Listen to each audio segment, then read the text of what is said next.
Borda update. Ito yung pasilip. Nagpapakilala ni David kay Barbie dyan sa Beauty Empire. I am Javier Mendoza. Ayan, nagpakilala na si Javier Mendoza kay Noreen Alfonso. Inabangan niya sa Beauty Empire. Ang Borda, Barbie sa David. Sir, ngayon kamusta na kayo ni Barbie? Yung relationship ng dalawa? Ayan, tinabangan nga si David.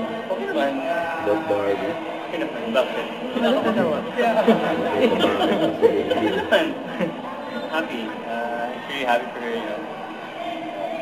Yan o. Si Barbie pa nga, spotted. During taping niya sa bago niyang project. Naka-uniforme pa nga si Barbie.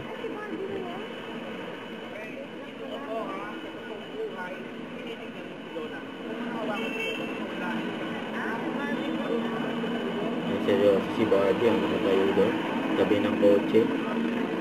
Ang tapang pala ng mukha, no? Tapang daw si Barbie. Natapos sa GMA Network, one is Syllables Challenge with Barbie Corteza. Sing live. All Out Sundays?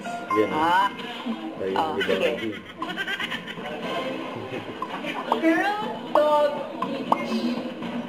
Eto Marimar. Okay. Galing ha. May pahawi pa ang buhok si Barbie. Heart, faith. Soul, heart, faith, as in F-A-T-E. Okay. May Korean dagger? Yan ha. Girl, Barbie ha. kapuso to. What? Yan ha. Solid kapuso si Barbie. Naka-interview kay David. Lagi naman ang nasaktan. Lagi naman nasasaktan si David. Anong klaseng sakit ba yan? Tapos lagi ka nasasaktan. Oo nga. Ang sakit pala sa heart. Pero yung mga ganito, siyempre physical, kasi kailangan rin natin. Yeah. Sakit ang likod ko ngayon. Sakit na dyan nabigla talaga sa level of competition. Don't forget to subscribe, click the notification bell for more updates. This is Twitch Charging Action Vlog. Stay tuned for more videos. See ya.